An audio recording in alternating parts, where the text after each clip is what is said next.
I'm here to talk about an epidemic, actually, a very serious epidemic sweeping this online nation. The great debate as to why I am here, literally, physically. I've seen people suggesting that this is my new background. I wish, but I am, instead of actually putting my background together, I'm in Sweden. Visiting my friends Nim and Yabe, who are both streamers, hanging out with a couple of other friends as well. We're doing a couple of live streams while we're here. I think after I record this, we're going to a theme park, which will be on, I think, Nim's Twitch channel. I don't know. But no, this is not my background. But if there's anything that you see in this background that you feel like you'd want me to bring back to New York, just, you know, vibe-wise, I'm not talking about stealing from Yabe here, but like, you know, maybe the Legos. Maybe one of those. I do have one of those. Or maybe the Peepo, a cat tower. I would first probably need to acquire a cat in order to get the cat tower, like paintings, vines. I don't know. Pink lights.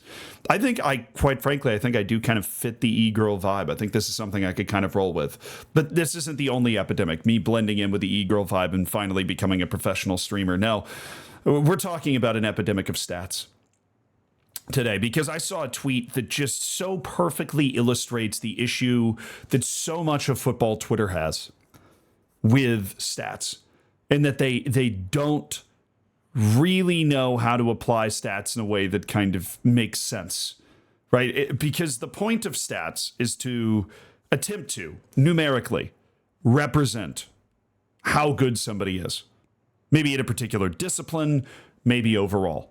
The problem with stats in football and soccer, right, is that it is a really hard game to quantify. Like, there are other sports, you know, in the United States, you've got something like basketball, where there's a lot more different actions that can be statistically tracked, or baseball, where there are a ton of actions that can be specifically tracked just with numbers and stuff. In football, there's not a lot. I mean, American football there is, but in football there is not a lot of different actions that can be tracked. I mean, it was goals, then goals and assists, right? Then you get fun things like possession, passes and passes completed, right? But there is such a difference between one pass and another pass. And that's where we come to this tweet, which is talking about how this is Declan Rice, right? Declan Rice has not had the best Euros. He has not shown off an ability to progress the ball particularly aggressively.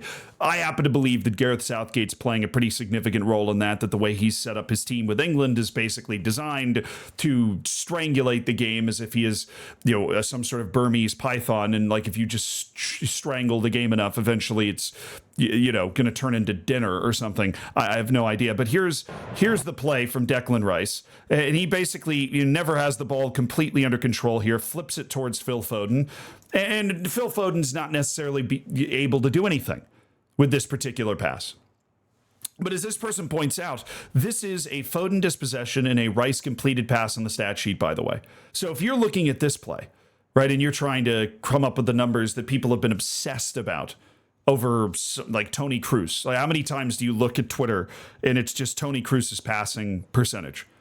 Right? Now, look, I'm not saying Tony Cruz isn't a great player. What I am saying is the reason that he is the top player in the Euros for passing completion percentage is because the role that he plays not only plays into his strength, but encourages sharp, short distance, consistent passing, which Tony Cruz can deliver better than anybody. By the way, that's what I mean by putting him in a role where he is able to succeed. But it also, I don't think, means that Tony Cruz is the best passer of all time by itself, right? I don't think you can use that number to justify that he's the best passer of all time by himself. And I don't think that you can use passes completed for somebody like Declan Rice and be like, oh yes, he is actually a fantastic midfielder and a fantastic difference maker, because he's looking at these numbers. I want you to understand, though, I'm not railing against analytics here.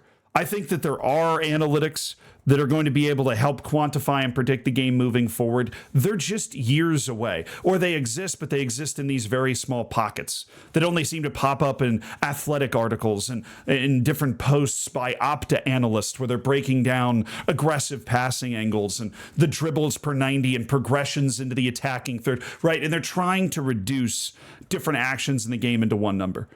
This progress over the course of different sports. You've got baseball 100 years ago. There were things that exist now that were not even thought about, like OPS and WAR, which stands for wins above replacement. These become increasingly complex statistics. And over the next 5 to 10 years, those sorts of complex statistics that are going to distill how good a player is in a certain part of the game or overall into one number that you're then able to compare them with everybody else, in the world, or at least in a competition. You're going to be able to use that number to actually appraise how good they are. But football's not there yet. And the scary thing is I feel like football Twitter is, which is why I really wanted to talk about this, because the numbers are starting to fly around like crazy.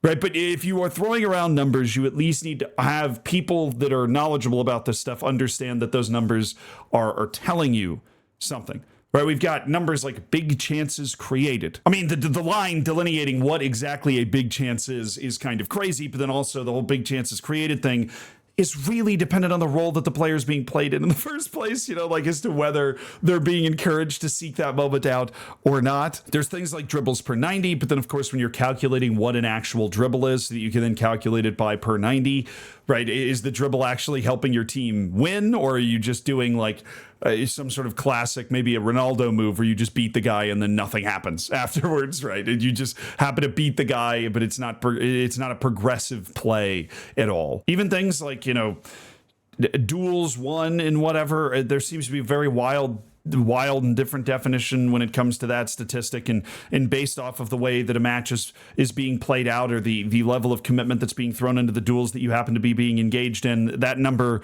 could not be telling you a lot either. Now, statistically speaking, like numbers in general, the more sample size you have over the course of an entire season, the better that number is going to be able to tell you part of a story. But I am worried. I am worried that the world of football is becoming too enamored with these numbers, and nothing is a better example than this.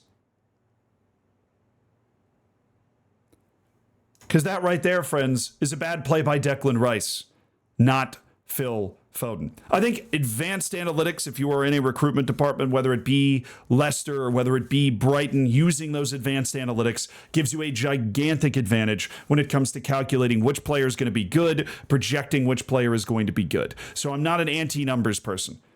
I'm an anti-using numbers that we don't know how to use person, right? Because this match, right, that Declan Rice played, there were people saying he had a great match, and there were people that showed videos and proved he had a terrible match. You know what the best cure for numbers-itis is? Watch the match. Because football, and one of the best parts about the freaking sport, is played in the margins, is played in a way that as of yet is incalculable, is played in a way where a bunch of little different things that you do that don't end up on the stat sheet can make the difference between winning and losing, which we seem to be forgetting all of the time is kind of the whole point of the sport. Try, if you can, right? If you watch this channel, try not to form your entire opinions on players or their performance in a particular match based on how many passes they completed.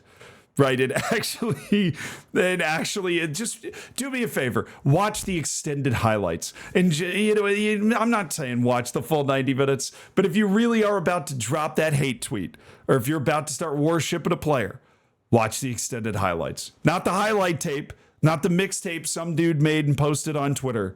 The extended highlights. Save yourself the trouble. Be a part of the solution. Was there a point to this video? No, not really. It's just something that bothered me. And hopefully this will help the world. Ow, the mic.